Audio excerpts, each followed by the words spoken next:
about are EV batteries fit to run a home or power the grid?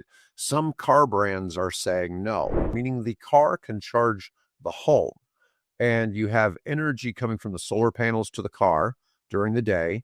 And then at night, the car could return energy to the house. The car companies are a little hesitant because they don't know what that's going to do to the warranty that they put on their on the batteries on the cars. Well, this is interesting. It's Tesla.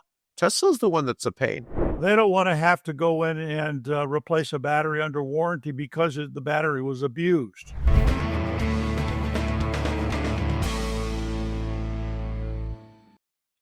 Hi, I'm David with EV World News, and I'm back today with our founder and chief editor, Bill Moore. How's it going today, Bill? Going well, thank you. So we had this article about are EV batteries fit to run a home or power the grid?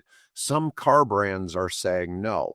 So one of the things we talk about a lot is how people look at the grid can't handle EVs, and in reality, EVs may be the solution because we talk about all these types of renewable energy and everything, and people's cars being hooked up to bi-directional chargers allow power to be stabilized across the grid. Right. And everything from electric school buses to cars, trucks, whatever. But apparently some of the manufacturers don't want their EV batteries used this way. Yeah, this is an article, by the way, of Australian Focus.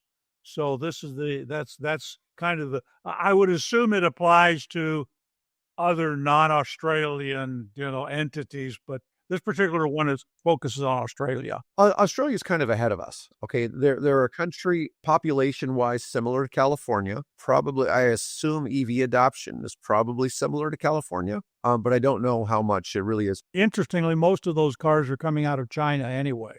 Right, I get that, but they're getting BYD cars. I didn't say they're getting less expensive EVs. Okay, they're not low quality, they're just less expensive. But solar is incredibly popular in Australia. Yes.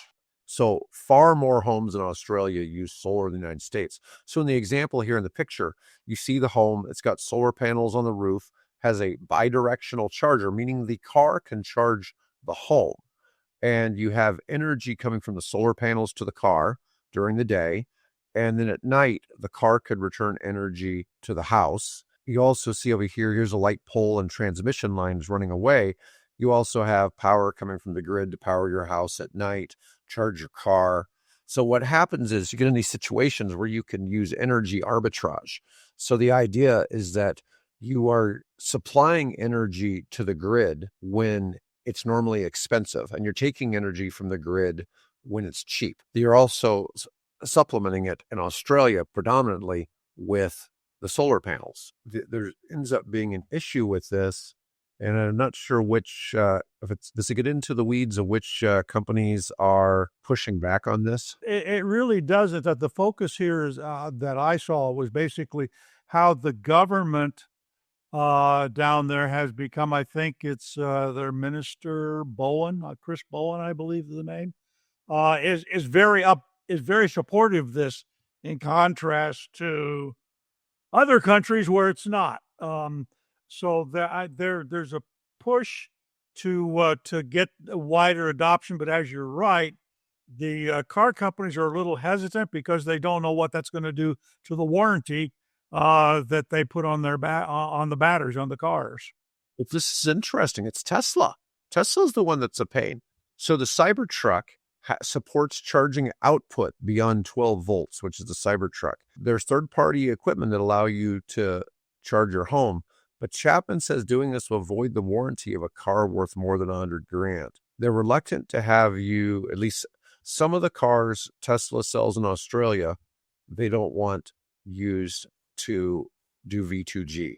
And this could be the age of the car, but that's also discharging the cars more, I assume, so it's both charging and discharging. So, maybe they don't want the warranty to last. And we know that Tesla has apparently been playing some games with the odometers on the cars that make the warranties elapse sooner than they might otherwise. This is This was reported here, I don't know what, earlier this spring. So yeah, well, you can understand the car maker's perspective. I mean, they don't want to have to go in and replace a battery under warranty because the battery was abused, or what they would think would be abused. Because what do they know about what the utility is doing and what the homeowner's charging system, what it is, and what kind of pull it's placing on the battery. So I can understand where they're coming from. I think obviously this is a positive direction we need to go. No question about it. In the example here, it's showing your car can do vehicle to load, and that would be basically just plugging 110 type usage, or whatever I'm not sure what it is they use in Australia, but just to run power tools, from your car battery.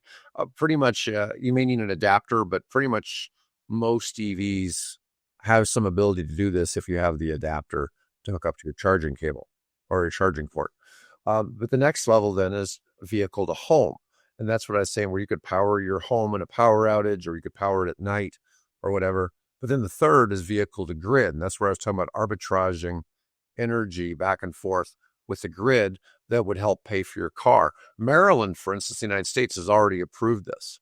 They're the first state to start doing something to allow energy arbitrage.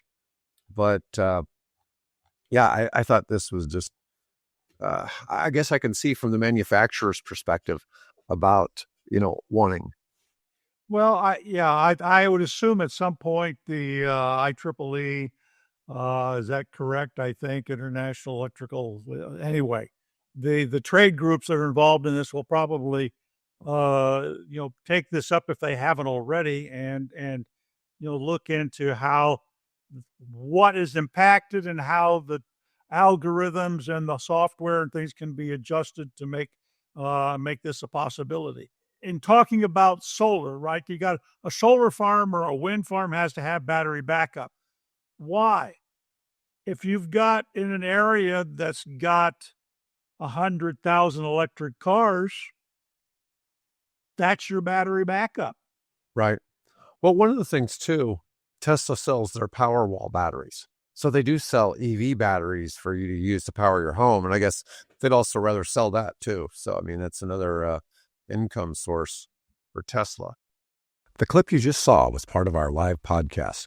If you enjoyed it, don't miss out. Join us every Tuesday, Wednesday, and Thursday right here on EV World News. We stream not just on YouTube, but also on Facebook and X, so you can catch us wherever you prefer. If you found this content valuable, don't forget to like, subscribe, and to share to help us grow.